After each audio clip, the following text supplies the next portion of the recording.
Hey, folks, Roland Martin here. Coming up next on Roland Martin Unfiltered live from Ebenezer Baptist Church in Atlanta, 24 hours before folks go to the poll. Actually, 12 hours before folks go to the polls, all across the country, opening nationwide. Huge races. We're here in Atlanta for a prayer rally taking place here. Georgia, of course, folks are excited and focused on Stacey Abrams running against Brian Kemp. And speaking of Brian Kemp, we'll talk about the nasty thing that he has now done the day before the election, now alleging without any facts whatsoever voter fraud on the part of Democrats. He's been blasted by Stacey Abrams. We'll explain to you exactly what is going on. Also, huge races all across the country taking place here in Florida with Andrew Gillum, Ben Jealous in Maryland. Of course, we have constitutional amendments on the ballot as well. And so we'll be breaking down a lot of those issues, including marijuana that's also on the ballot. Also, we have the racist Trump ad about immigration banned by several television networks. We'll tell you exactly who is banning those. And also, in 40 states, you do know your boss must give you time off to vote. We'll tell you exactly what those states are. Also, in Maryland, the race for Attorney General has been heating up. Billions are at stake for HBCUs. We'll be talking to the Democrat who is trying to keep his job and get answers from him as to whether or not HBCUs in Maryland are going to finally get their money. Folks, it's time to bring the funk. Roland Martin Unfiltered. Let's go. He's got it. Whatever the miss, he's on it. Whatever it is, he's got the scoop, the fact, the find. And when it breaks, he's right on time and it's rolling. Best believe he's knowing. Putting it down from sports to news to politics. With entertainment just for kicks, he's rolling. It's on go, y'all. It's Roland Martin, rolling with Roland now. He's funky, he's fresh, he's real, the best, you know he's Roland Martin now.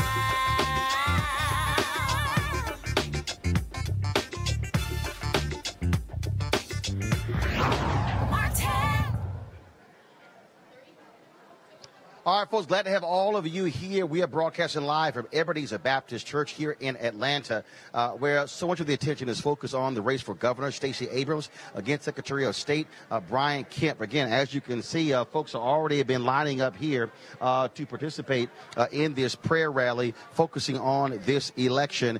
Doors open at 6. This is going to start actually at 7 p.m. We will be live streaming this prayer rally on Roland Martin Unfiltered. So as soon as this show is over, we'll be going live to the sanctuary here at Ebenezer Baptist Church. Again, huge elections taking place. The latest polling shows an absolute dead heat between Stacey Abrams and Brian Kemp here in Georgia. Folks have been registering folks, taking them to the polls. People are ready to go out with buses and vans tomorrow, carpools as well, to take folks to the polls all across Georgia. Huge things are at stake here. In addition to that race, there's so many other initiatives on ballots in North Carolina, in Florida. We'll get to a lot of those as well. Right now, though, I want to talk to the senior pastor of Ebenezer Baptist Church, Dr. Raphael Warnock. And, Doc, always good to see you. We fully expect a full house here. I mean, lots of attention. The nation is watching Georgia. Absolutely. We have that song, Georgia on My Mind. It seems like Georgia's on everybody's mind right about now. This is a historic election. There's a chance to make history. I think more importantly, there's a chance to make a difference. We've got 500,000 people in this state who need Medicaid, and they could have Medicaid if we simply had a governor and a legislature that would say, yes, a lot is on the line, and we are waiting, well, not waiting to see what will happen. We've got to continue to press the point so that people show up to the polls. When we look at across this country, early voting has been blowing up in Florida, in Texas. In Texas, in fact, they show in Harris County alone that more people have voted early than the entire number who voted in 2014. Have you seen that same level of enthusiasm voting early here in Georgia? Oh, absolutely we have. There is definitely excitement in the air. That's being manifested in the turnout in early voting. We saw on the very first day of early voting, I think the turnout was about 3 times what it was the first day of early voting in 2016. So great and massive turnout, but we need that to continue to the very end. People need to show up, turn out. And obviously, one of the things that Stacey Abrams has done with her Georgia Voter Project, by registering 300,000 people, I mean, she has gone to every county, gone to rural Georgia, versus what other Democrats did, pretty much ignore rural Georgia, ceded that ground to Republicans. She's competing for those votes with Brian Kemp. That many people are saying very, and I also believe, a very smart strategy, but not allowing him free reign to roll up huge vote totals in those areas. Yeah, I'm chair of the New Georgia Project, and I was with her in this effort from the beginning. As you point out, we have registered nearly 300,000 new people of color, and certainly we've been in a fight with the Secretary of State, who happens to be running for governor. He's serving both as player on the field and umpire. I mean, Little League players know that you can't be the player and the umpire. And so we'll be watching this race very, very closely. We have filed lawsuits against him. But part of the answer to rabid voter suppression is massive voter mobilization. We need people to turn out. And we're standing here at Ebenezer Baptist Church. This is the home church of Martin Luther King Jr., who preached a famous message 6 years before the March on Washington. In that very site, he gave a speech called "Give Us the Ballot." And he said, if you give us the ballot, we will elect governors in the South who have not only felt the tang of the human, but the glow of the divine, that we would transform the South if we have the power of the ballot. And so that's really what's at stake, the soul of our democracy, the character of our country, the question of whether or not we are a nation where everyone has access to the ballot. What do you say to those folks, even some African Americans, who say, look, I just don't see how this makes any difference whatsoever. My vote doesn't count, so I'm not going to waste my time. Our adversaries are very clear about the power of our ballot. That's why they have 41 distinct ways in which they are engaged in voter suppression. If the vote really did make a difference, people wouldn't be working so hard to ensure that people of color, that women, that young people don't have access, that their access to the ballot will somehow be compromised in some way. So they're working very hard to make sure you don't show up. There must be some power in the ballot. All right. Reverend Warnock, always good to see you, and look forward to having this here. For the folks looking forward to it, who are some of the folks who are going to be participating in this rally? Listen, tonight we have the civil rights movement, as it were, classically embodied in the likes of Jesse Jackson and John Lewis, but we also have some younger voices. My friend Reverend Tracy Blackman, who heads the Justice Ministry of the United Church of Christ. We've got outstanding celebrity artists who know that that somebody fought for them to have a voice. So Byron Cage will be here, Dottie Peoples will be here, Angie Stone will be here. We've got soul, neo-soul, and gospel. It all comes from the same root. We're certainly looking forward to it, and we'll be live streaming on Roland Martin Unfiltered. So thanks a bunch. Good to see you, brother. Always. All right. Thanks a bunch. As I said, folks, we are here at Ebenezer Baptist Church, looking forward to this particular rally. So much attention is focused again on this race in Georgia, and what Brian Kemp doing, folks, is utterly shameful. So what he has now done, he is now alleging that he wants the FBI to come in to investigate Democrats in Georgia, saying that they somehow were participating in cyber crimes. Here's the problem. There's no evidence. He literally presented no evidence. He says he has it, but he hasn't presented any. He was blasted by Stacey Abrams for actually making that kind of comment. I think, guys, we have a video of that. All right, so again, earlier today, Stacey Abrams took off against Brian Kemp for making that allegation of Democrats somehow trying to rig this election. This is the guy who is the Secretary of State, and what he has been doing, frankly, is dead wrong. Former President Jimmy Carter said he should have resigned like previous Secretaries of State, but by trying to also be over the election. Before I go to my next story, I want to do this here. I'm going to grab a couple of people here and just sort of get their thoughts, see what I hear. Ma'am, how you doing? Just step right on over. How you doing? So what brings you out here? Rallying folks to vote, especially young folks. And what do you hope they get out of this?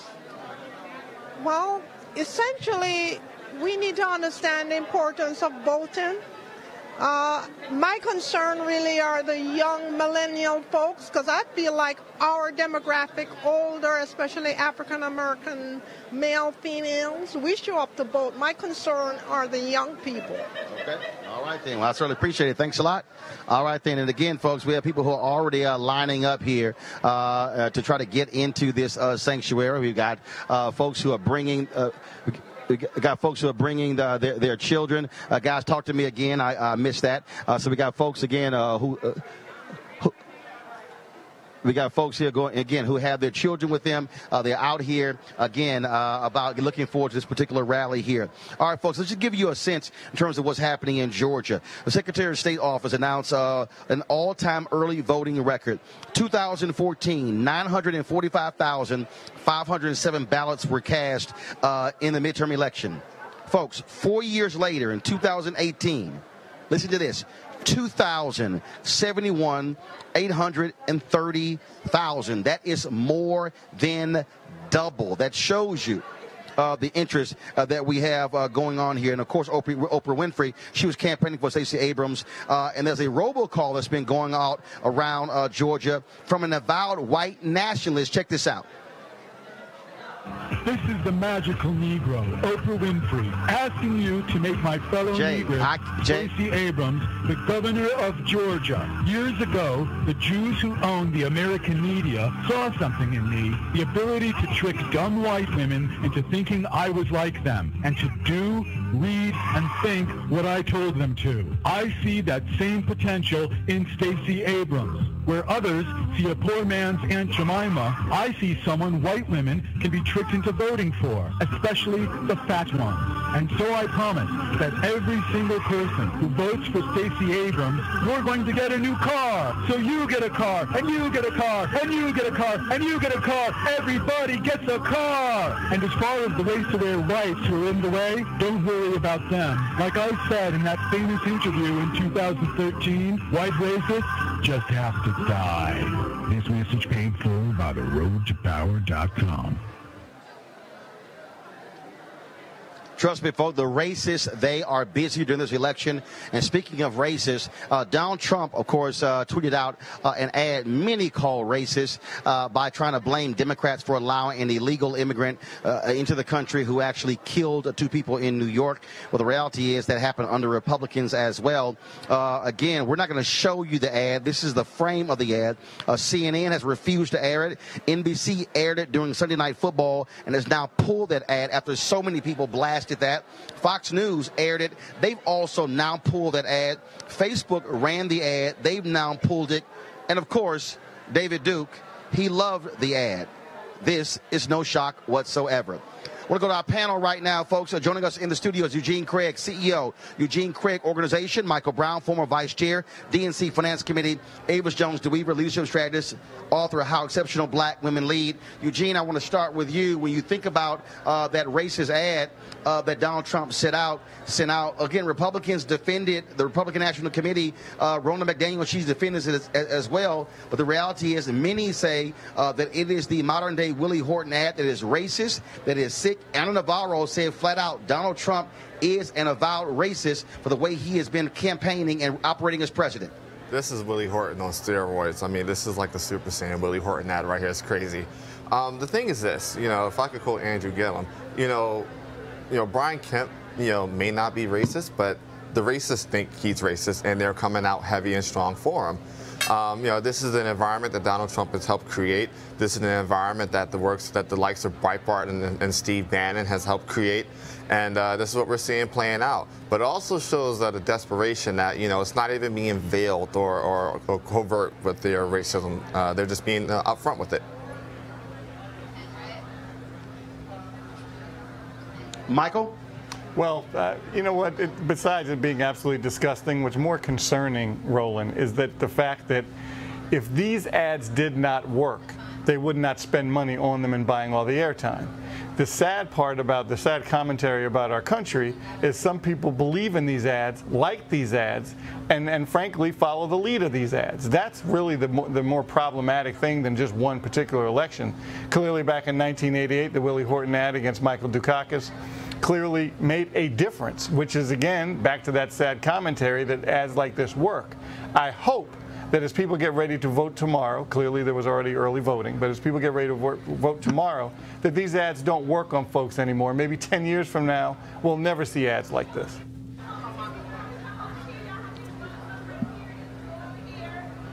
All right, folks, I'm having some audio issues here, so I'm trying to hear everything that you're saying. But I did hear both of you talk about that particular ad. Look, what we're seeing going down to the wire, we have seen the robocalls taking place in Florida as well for Ron DeSantis. And the bottom line, Eugene, Republicans can run from this all they want to, but they have to deal with the fact that racist, white nationalists have chosen to side with the Republicans over Democrats. There has to be something in the Republican Party that is appealing to white nationalists. I mean, you're 100% correct. I mean, if you look at the way you know conservatives these days talk about immigrants, the way that you bring up any type of white male backlash or white male rage, the automatic pivot is to quote unquote black on black crime.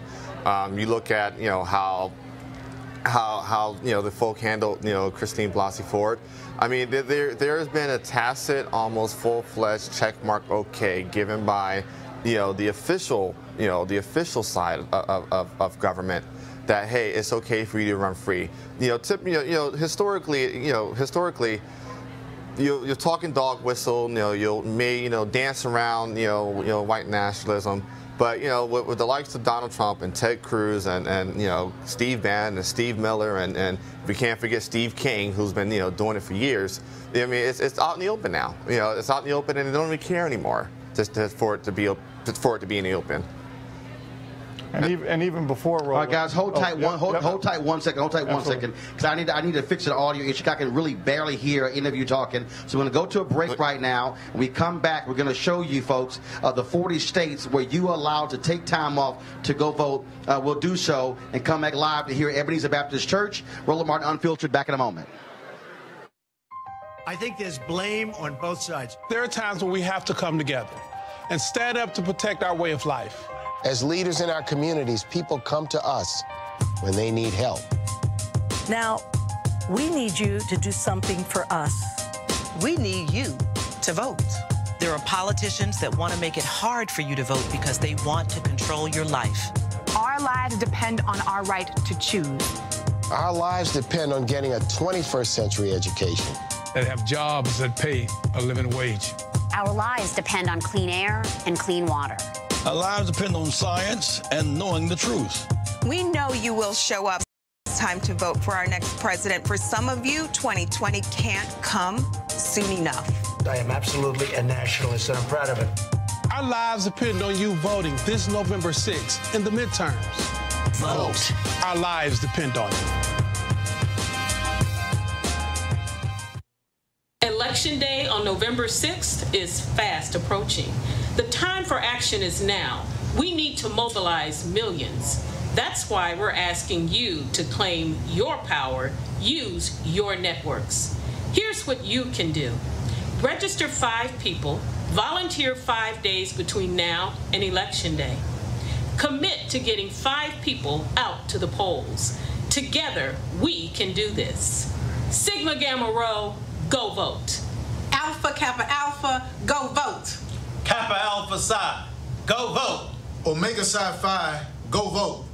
Phi Beta Sigma, go vote. Zeta Phi Beta, go vote. Delta Sigma Theta, go vote. So you've heard the call, you've heard the challenge. Empower yourselves and our communities. Iota Phi Theta, go vote. The right to vote is something that our ancestors died for us to have. And in 2018 and beyond, there's nothing more important for us to do than to exercise the truest concept of democracy, and that is the right to vote. So I encourage all of you, regardless of the colors we may wear, to join my colleagues and I, the presidents of the Divine Nine organizations, to encourage everyone to go out and vote, and also to take someone else to the polls, because truly all politics is local. The right to vote is something that we must never abandon, and that is why we believe a voteless people is truly a hopeless people.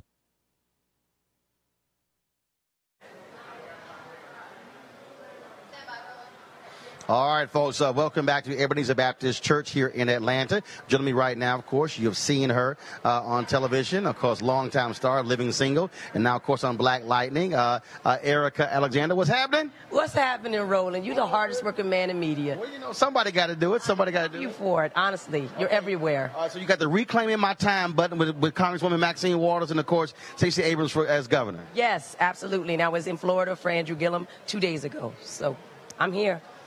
They got to do the hard part. I'm just standing with them. Yeah, but also the hard part is also the ground game, which is also important. But at the end of the day, if you don't get folks out, you can't win. No, you can't. And they're doing a great job of doing it. They've got all sorts of good people on the ground. They've got people coming in from Boston helping them. They've got people from Los Angeles. Obviously, there's many celebrities and really wonderful politicians who have blended their name and their power. So the ground game is fierce. Of course, we're running the interview that we did in L.A., Be Woke Vote, of course. That's a fantastic interview. I loved it. I was afraid of it, but you know what? Why were you afraid? I'm afraid of you. Me? How are you afraid of me? You always ask the hardest questions, but it's not that you're hard. It's just that you're so informative. I want to be as informative as you, but the truth is I just need to relax into it and just let it go. I tried to tell you, calm down. You true. You never let anybody fail, so thank you. No, I would jack up some people. Sheriff David Clark. You know I watch you. Candace Owens.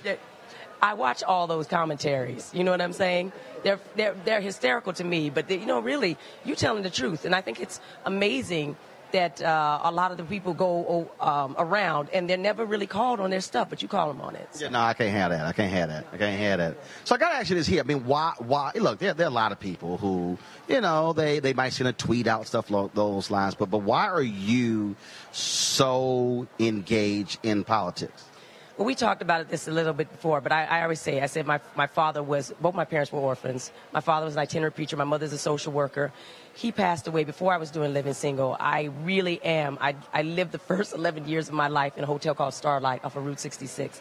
If I'm here at all in media or anything that people see in their faces, movies or television, it's because people sacrificed and gave me an opportunity. So I feel like it's an extension of them and what they would do if they had the opportunity. I'm just here trying to also help people who are my friends, who've been kind to me, and I see that they're doing something hard. What I do on sets, that's all fake and that's fiction, but this is real and it actually affects my life, so I'm happy to help.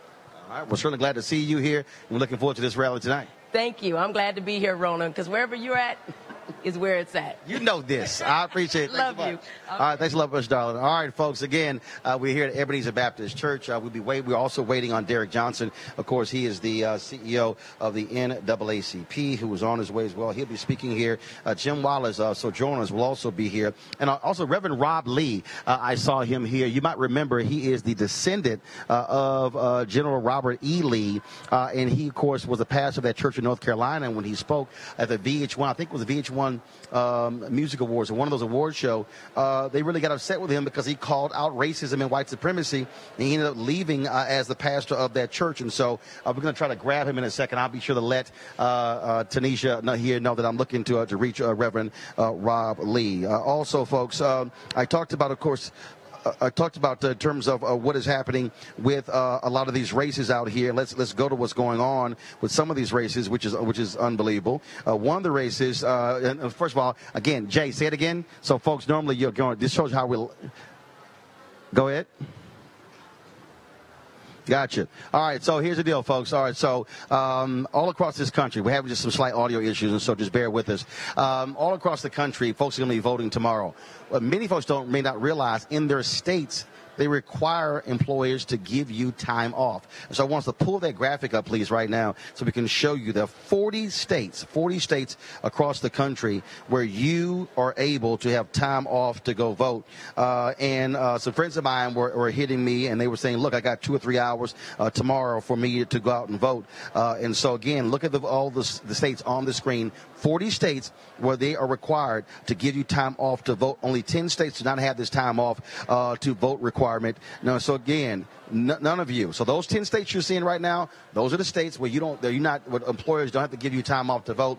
And so What the hell are y'all 10 states doing? Go ahead and do this. First of all, voting should actually be a national holiday. It makes no sense that even we have it on Tuesday. It should be actually on a weekend. But you know, and I don't know why we're just so stuck on the first Tuesday in November. We should be able to change it. So again, there's no excuse for you not to be able to go vote in those places. Again, every state. Now, if you don't see your state, remember you're one of the 40. So only 10 that don't allow you to do so.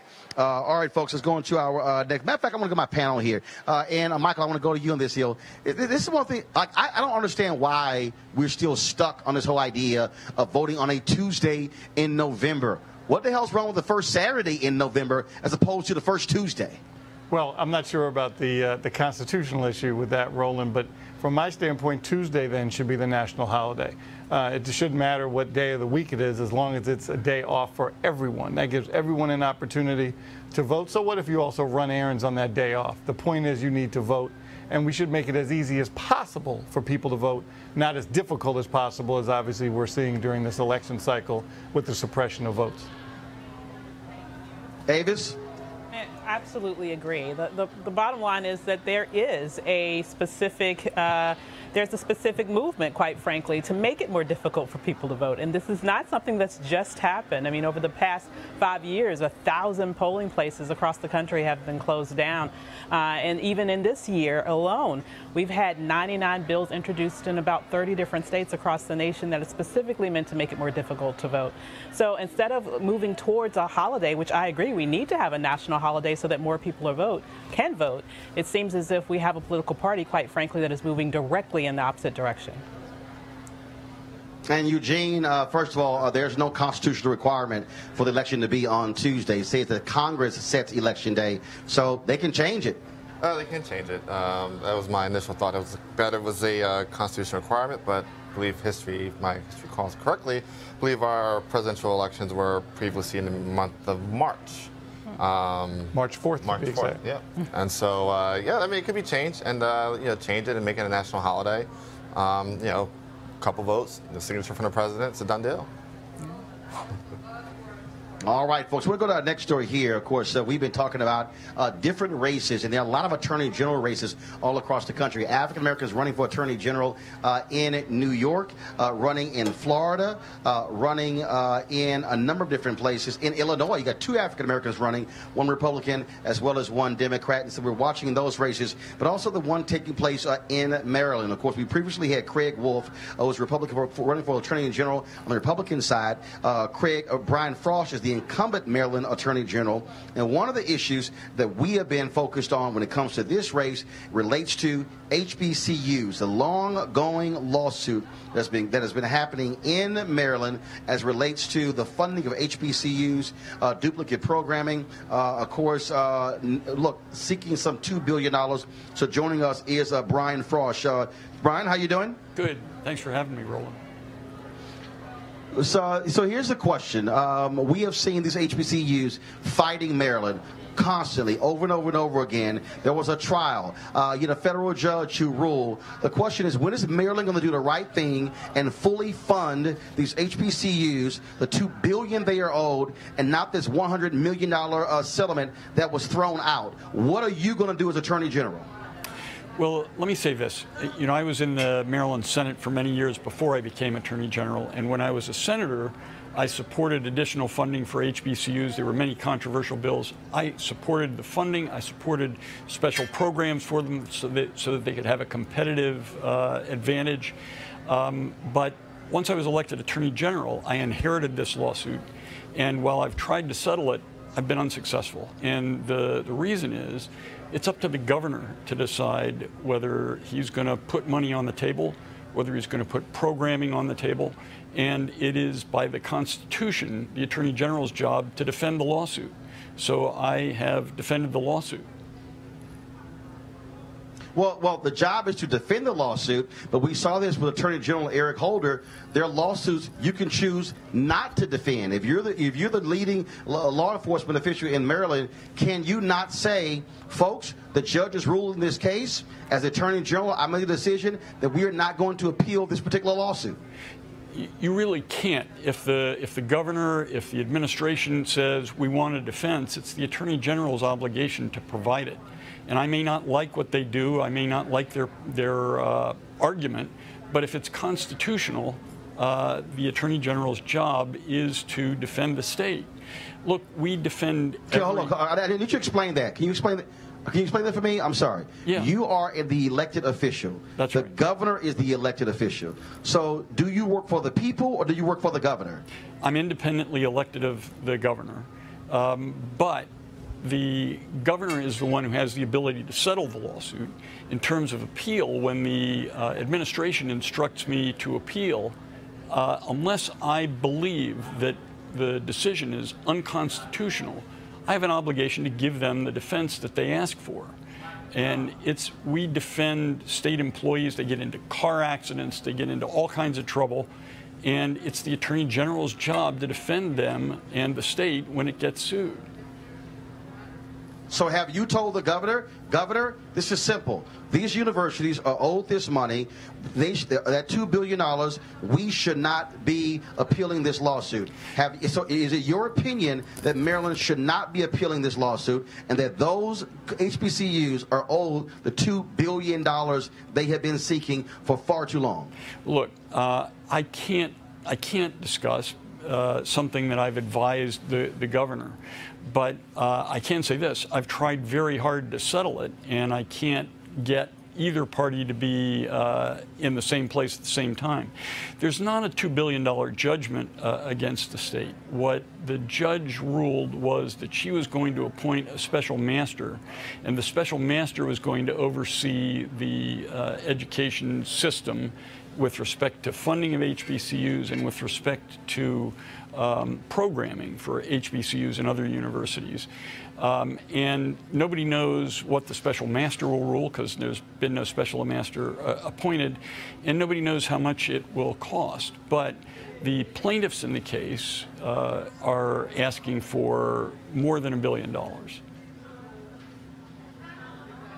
Yes, they're asking for more than $1 billion, and the question again comes, Democrats in Maryland. Maryland is a Democratic state, even though the governor is Republican. Right. So the question is, black folks there have been wanting to see this resolved. These are historically black colleges, universities that are critically important. And what I don't understand is why Democrats dragging their feet. If they want black votes, why don't they simply provide the proper funding to these HBCUs and to give them the remedy which was needed when they actually had these programs that were then duplicated at predominantly white institutions and also hurt these HBCUs. I don't understand why we're going back and forth on this. This is not that hard. Well, as I said, when I was in the Senate, I supported that legislation, and the General Assembly still has the ability to do that, but they've got to get it past the governor too. And I'm not a policymaker in this role. Now, I fight for policies. I mean, for example, I've fought Maryland's cash bail system and got it reformed. It's something that predominantly affects minorities, and especially African Americans.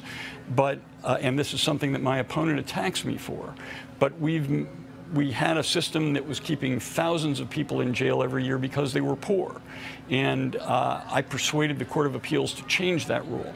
I also am the first Attorney General in the United States to issue guidelines for every law enforcement agency in the state prohibiting discriminatory profiling based on race, ethnicity, nationality, religion.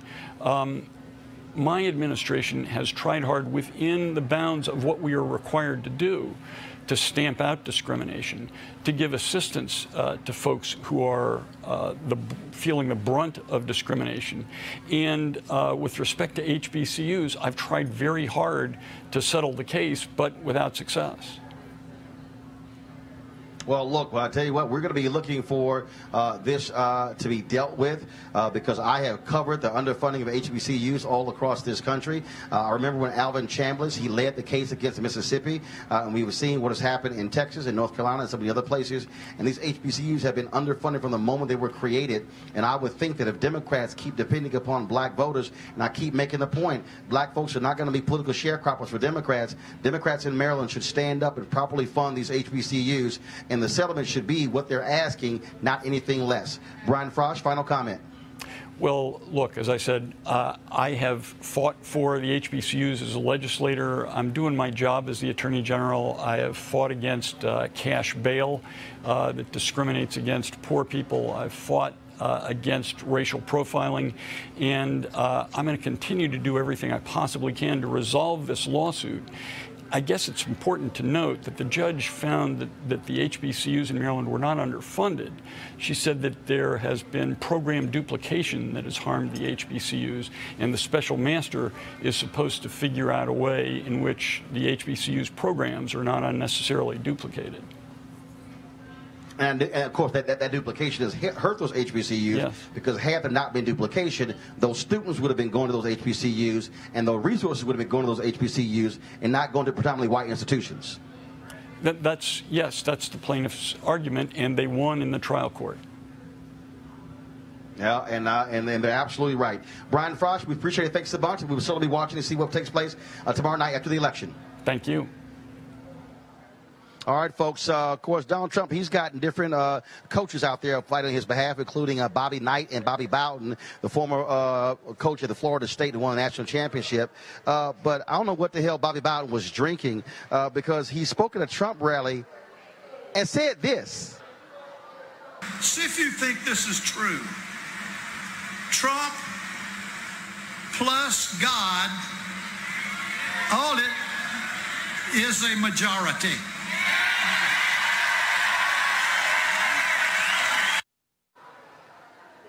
You drink Eugene Craig. What the? He gonna make me cuss in church. Make me cuss on set. The madness that this is what you see. I mean, look, the religious right. You know, they've absconded their values, the things they believe in. You know, the things they profess for the last 40, 50 years. You know, Trump is now dragging out all these college basketball and football coaches and whatnot. That are white cultural icons, and this is what we get. I mean, this is the equivalent of when somebody should shut up and coach, rather than jump on stage and just let whatever first thing come to their mind spout out. Michael, really? Trump plus God equals the majority? Okay, I think Bobby Bowden should be in the concussion protocol program. You know what's probably pretty troubling about the whole statement? He probably didn't write it, but the problem is he said it. Yeah. And whether he wrote it, said it, doesn't really matter. If he's ever at another football program again, I can't imagine him doing very well in recruiting because people aren't going to want to go to a school with a man that thinks like that. So it's a shame, but ever since the early morning in November, when we found out who the next president was going to be, all of this stuff just opened up, doors have opened, floodgates have opened. There are no more dog whistles, they're bullhorns. Anytime David Duke can get on Twitter and praise a president, you know something's wrong. Mm-hmm. Hear, hear.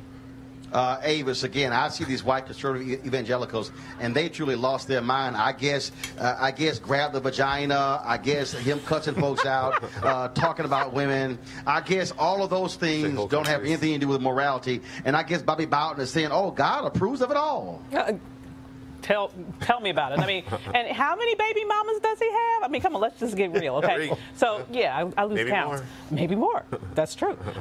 See, here's the thing. What's really interesting to me is that a lot of his fan base, they do seem to almost worship him. So when I hear a statement like that, in some way, it doesn't seem too far from how they appear to think. The way that they tend to hang on every word, believe everything out of his mouth, even when it is a million miles away from being factual, overlook all of those things that we know are a gazillion miles away from what most people practice when it comes to Christianity, but tend to overlook that. And they have this sort of almost Jim Jones level of worship for him.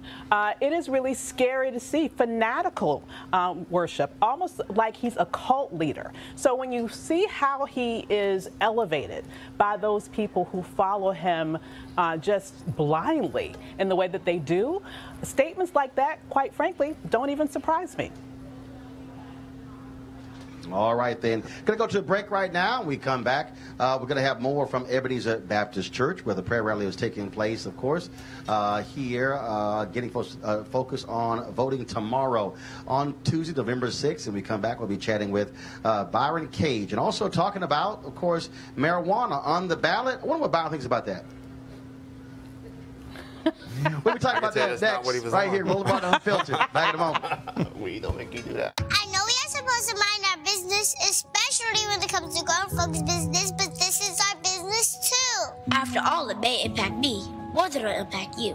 Right now, my votes are limited to things like pizza or spaghetti for dinner. But you got a chance. You get to choose people who will impact healthcare, education, prison reform, immigration, women's rights, LGBTQ rights, my rights. The list goes on. Not to mention a chance to make history with Stacey Abrams, Andrew Gillum, Antonio Delgado, Vangelis, and more. A chance! That's all we asking for. So do it for the kids. The same way Dr. King, John Lewis, Fannie Lou Hamer, James Baldwin, Maxine Waters, and so many others did. Put your listening ears on. Vote. Vote. V-O-T-E. Vote. For me. Okay. And on the road all day, going all over Harris County. And of course, with all these wonderful women. All these crazy people running the show. They've been a little extra. We got that one back there who runs for city council next year, Renee. Yeah. She's extra too. And so, folks, I don't care what city you're in, what county you're in. You got to vote on Tuesday. Definitely in Harris County and in Houston. No complaining, no whining, don't care. You better do your part and actually cast your ballot. All right? From the most important place in 3rd Ward, French's on Scott Street. I'll let y'all later. Bye.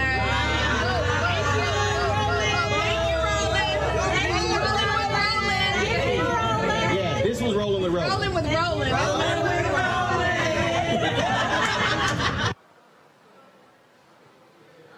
All right, folks, again, that was, of course, I was in Houston over the weekend with the judges there, the sisters who are running for a judge in Harris County. 19 black women running for judges, so we hit about 12 different locations. And so there's going to be lots more video we'll share with you later on, especially when I busted the Top Ladies of Distinction meeting. Should have seen me roll up in there. They weren't expecting that, so I can't wait to see that video as well. But before we go to, of course, our next interview, here's, of course, something from one of our partners. Of course, you heard me talk about our friends at Transatlantic Real Estate who created a unique investment opportunity that you have to let sink in for a second, and that is legal marijuana and crowdfunding. Right now, the legal marijuana movement continues, of course, and is also on the ballot in several states. Now, what folks have to understand when it comes to the issue of investing in that, this is a multi-billion-dollar industry. And so that means that, of course, folks will be getting involved in that. And why not people of color? Typically, it takes millions, if not billions, to invest in the legal marijuana industry, and it can be pretty risky getting started.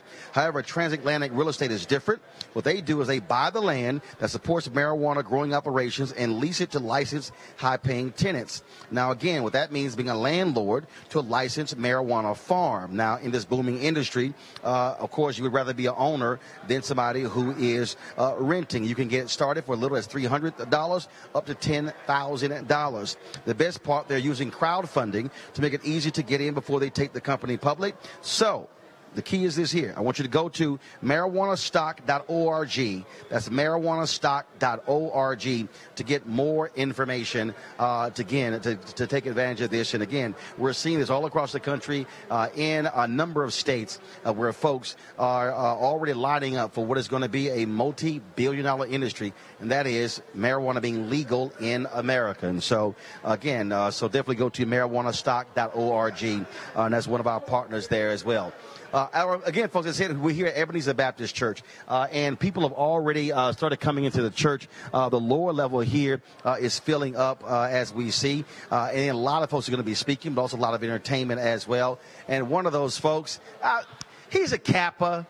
but I might as well let him on. Come on over here, Byron Cage. He's here. Man, how you doing? Looking all clean. First of all, I'm What is it, the OK symbol? What is that? You know what that is. Come on, brother. You know what that is. Yo, baby, yo. That's that white supremacist. Do it like this, too. Which one? You want it this way, this way? But you know what's supreme? God. You know Jesus was an alpha. That's nothing. Look at you, man. Your fingers are like they're deformed. You know Jesus was an alpha. No, he wasn't. He said he's alpha and omega. So he got to be alpha first. And remember, that is not spiritual. That's nothing spiritual. Your fraternity don't even have a name without alpha. The Lord, he praised in this place. I'm not going to fool with you today. Roland Martin. See, you know how black folks are. When they want to change something, they go to Jesus. All right, that's it. That's what we learned in the church. Put him first in everything. You can't argue with God. Hallelujah. Yes, Jesus was an alpha. So let's go. Why are you here? Man, I am here to be part of history, man. It's just such a tumultuous time in our country right now with all of the negative things that are happening, all the murders and just the mass murders, even the ones that they don't really talk about on a national level, like the 2 people that lost their lives in Kentucky after Kroger. They're not talking about that, but they talked about the 2 that died with the yoga. And so my thing is this: I just want to just get the change that we need, especially in America, especially in the state of Georgia, which is why I voted for Stacey Abrams. I voted last week, and I stood in line because it is too important right now that we are able to exercise our right to not just to vote, but to live the way we want to live. And of course, I said it earlier, more than 2 million early votes cast in the midterm 2014. It was 2.1 million cast in the midterm of 2014, just 900,000+. Absolutely, and it's amazing, man, because we can, as a people of color especially, come out and we can make sure that change happens in our communities, in our states. And that's why I'm here at Ebenezer tonight. And it's really ironic. I was here when President Barack Obama was elected, when we were celebrating the voting portion of it, and when he actually sealed the deal. I was singing "Presence of the Lord is Here." I thought they were just screaming over the song. So I looked up at the screen. They said, "Congratulations, President Barack Obama." So to be here again, several years later for the Democratic ballot again, I am just so super hyped and charged to be a part of history. Let's pray we see history again. All right. We're glad to see you, man. Thank you so very much. All right, then. We look forward to it. Absolutely, brother. All right. Thanks a bunch. All right. Remember, Alpha. Alpha. All right, folks. A couple of other people who are here, and they just walked in. Sorry. Come on over here, Jim Wallace. Anybody in here? Yes, they do. They let everybody. That's what I'm about to ask about you. Well, when the Bible talks about spiritual warfare, that's what we're in right now. This is more than just politics. In fact, if racism is America's original sin, Donald Trump has become the chief tempter of the sin. You can repent sin or you can tempt it. And he's not running on issues, not running on his so-called successes. He's running on race. Got to ask you, we just talked about it with my panel. Bobby Bowden, the other at a Trump rally, I guess it was last night or the day before yesterday, said when you put Trump and God together, that equals the majority. Well, no, that equals a referendum on white nationalism. That's what we're facing. When Donald Trump says, "I'm a nationalist," this is a referendum tomorrow on white nationalism. It's a referendum on America's original sin. And it's a referendum. And what does the Bible say? You know all this. It calls the devil the tempter, calls him a slanderer, an accuser, and the father of lies. Do those tactics sound familiar? We've got a political strategy of fear and hatred and lies and violence, and that's where he would take this nation. This is about more than the political issues you and I care about. This is really about the soul of the nation. Abraham Lincoln said clearly, leaders should appeal to our better angels. Donald Trump is appealing to our worst demons. And they're right below the surface. Well put. Reverend Jim Wallace, always a pleasure. I appreciate it. Good to see you, man. Always a blessing to see you. All right. Eugene, I want to go start with you. Your thoughts about what Reverend Wallace just said, that, look, this is appeal to white nationalism, what Donald Trump is actually doing. Yeah, I agree, and I agree 100% with you. I mean, the way he talks about, and he's been speaking about Abrams and Gillum, the way he has spoken about Barack Obama, being one of the chief and original birthers, the way he's spoken about, members of the Congressional Black Caucus, the way he's spoken about black athletes, the way he's spoken about, Hispanics and, folks that are undocumented immigrants. I mean, he has his entire shtick for the last 4 or so years. It's been white nationalism. It's been nothing white nationalism cutting through and through. So I agree 100% there. Avis? Absolutely. I mean, he said it himself. I'm a nationalist. And you don't need to go very far to fill in the blank. We know exactly what he's talking about, right? And really, if you look at these latest ads, for example, that he came out with, having this sort of Willie Horton style ad where you have this sort of Hispanic boogeyman who he wants to somehow extrapolate that he is like all of these thousands of people that are, by the way, hundreds of miles away that are coming to try to seek asylum in this country. So he continues to sort of fan the flames of racism, fan the flames of hate, not only because he has gets a political advantage out of doing that, I believe, and he believes that he will, but also, quite frankly, because that is exactly who he is.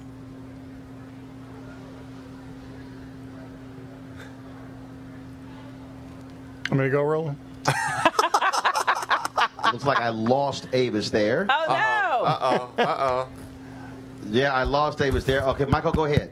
Well, it's very profound what she said. If you missed it, you can listen later when you listen to the rebroadcast. No. I heard most of it. Oh, okay. It dropped out the tail end, but go ahead. I have nothing really to add what Eugene and Avis just said. I want to go back to the other segment, Roland. And what concerns me about the religious right is they talk about, well, we're going to swallow and hold our noses about some of the things related to this president.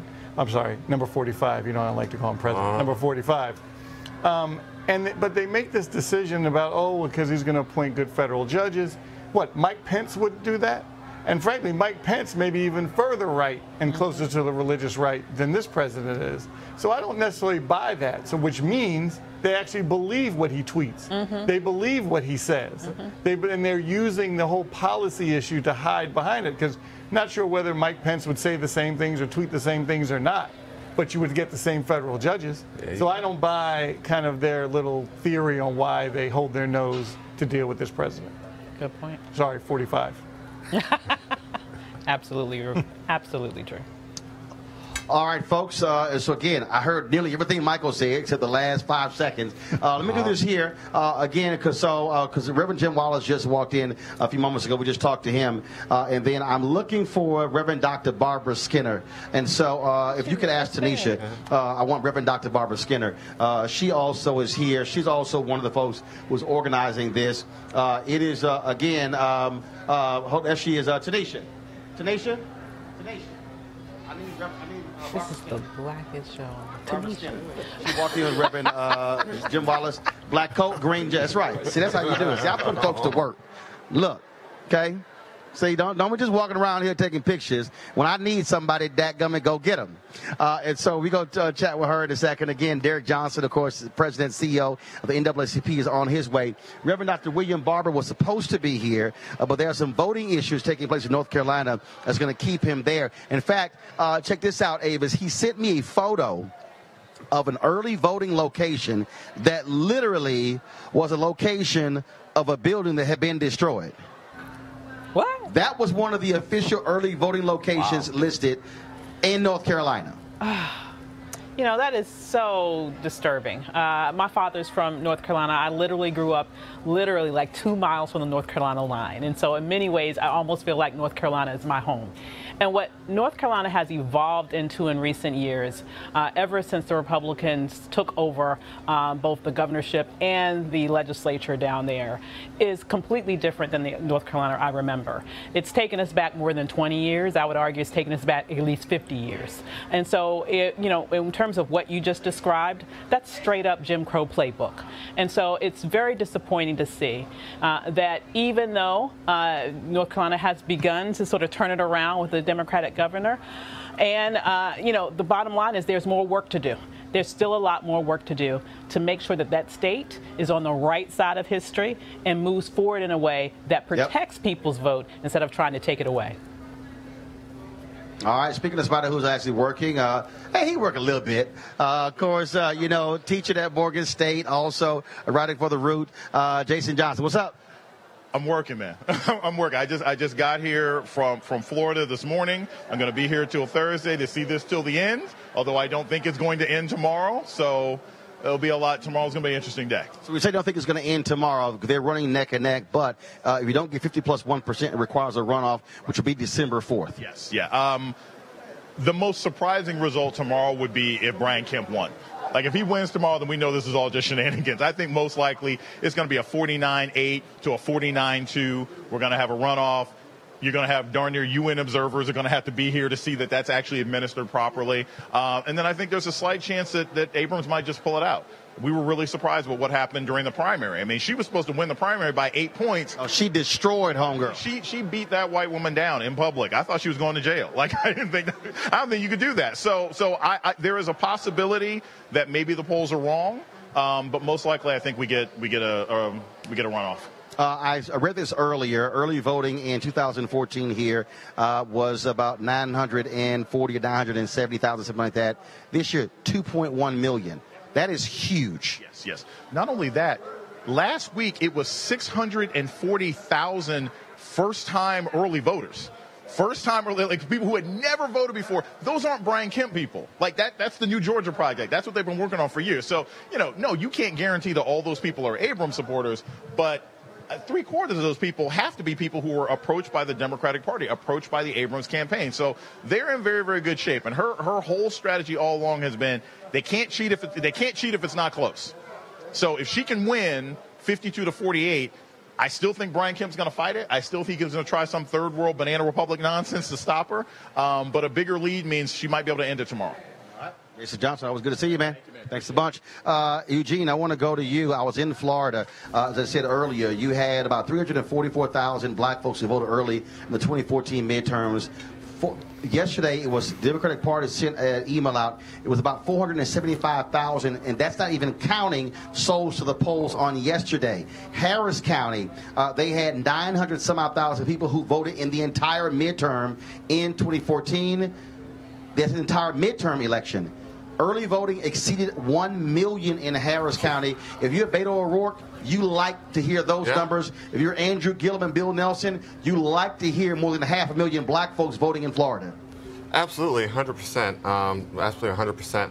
I'm a supporter of Beto, and I'm a supporter of Andrew and also Stacey Abrams. For me, the line is crossed. I'm a Republican, but the line is crossed when it comes to racism. When you dabble in racism, you lose me as a Republican. I'm a black man first above everything. But the history of it is this. Since we black folk have gotten the right to vote, when we vote, things change. When we vote, we end up saving the country, many times over. And that's what you're probably going to see tomorrow. You'll see, with Florida and saving, Florida from a disastrous Ron DeSantis administration. And if Brian Kemp is doing this as Secretary of State, imagine what he would do as governor. And listen, we all know that, Ted Cruz is hot effing trash. So, I am excited to see what happens with Beto tomorrow. What do you really think? And again, Michael, those are huge numbers, Michael. They are, and it's impressive. The whole get out the vote strategy has been great in all three of those states. Roland, I want to commend Eugene, because you and I have been on millions of shows where we sit with black Republicans, and there's nothing wrong with being a black Republican. That's what you choose to be. More power to you. But I wish more black Republicans would say what Eugene just said, because that's important, because he made a statement about being African American and having some values. Some of these African American Republicans that come on just say the party line. It doesn't matter what is said, what's tweeted. They're just on the boat. They've had the Kool-Aid. So, Eugene, I want to commend you for that. Very, very proud of you. That was very nice. Appreciate it. Absolutely. Avis, final comment from you. It is, we are just at a point right now where we can make the huge difference that corrects the ship of this nation tomorrow. When we vote as a block, we can change things. And so I am a big believer in the power of what Stacey Abrams is doing in Georgia. She's been doing this work for years in terms of protecting people's vote. And no matter what sort of shenanigans they try to throw in there at the last minute, I believe that we are ready for this moment, and we're going to come back stronger and harder than anyone ever predicted. Get out and vote tomorrow. Get out and vote. All right, right now I want to bring in Reverend Dr. Barbara Skinner. Step right in, please. Obviously, we're here in the church. Churches have played a huge role. Yesterday, I was in Florida, in Gainesville, hit about 7 churches yesterday morning, and it's all about being sold to the polls in those places that are still allowed to vote on Sunday, because Republicans have cut that in a lot of places. Yes, they have, because they're afraid of what will happen. When African Americans do what we did in 2012, we exceeded the white turnout. We have the ability to make history tomorrow, to crash on cut bigotry, racism, hate. More than that, we've got to start holding these elected officials accountable. We can't tell black people, and especially young people, to go to the polls, and then you sit there and they don't do incarceration right. They don't do justice. They don't do housing. They don't do health care. That's on us. So we got 2 jobs to do. One is get there to the polls and vote. Then secondly, go see those elected officials and hold them accountable with a report card, mid-year report card.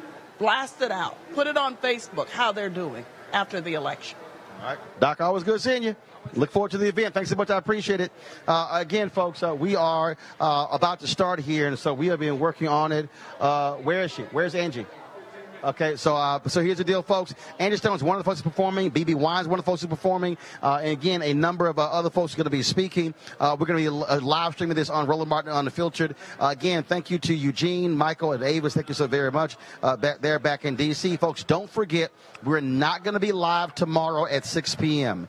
We're going to have a special time, 8 p.m. to 1 a.m. We're going to be giving you election results. I'll be back in Washington, D.C., and so we look forward to that. Over the next 24 hours, though, you're going to see, obviously, this show. We're going to be restreaming this. Also, the interviews that I have done with Erica Alexander, Erica Ash, Chuck D., Congresswoman Maxine Waters, Dr. Jim Lawson, Jalal Haneo, Devon Franklin, Lisa Ray. We're going to have all of those interviews live. We're going to be streaming those interviews as well. We're going to be pushing out voter messages constantly between now and the polls closing, not just on the East Coast, Central Time, but also on the West Coast. And so, again, no complaints, folks. We want you also, the Lawyers Committee, be sure, if you got any voting irregularities, please be sure to call their vote line as well, because we want to make sure that there are no shenanigans happening tomorrow across the country. Again, we're here at Ebenezer Baptist Church. Look for our live stream of this rally as well. Thank you so very much for joining us. Don't forget to support Roland Martin Unfiltered by going to RolandMartinUnfiltered.com, joining our fan club, Bring the Funk fan club. We look forward to that. All right, folks, y'all have a great evening. I'll be back in a moment from Ebenezer. Y'all take care. Holla.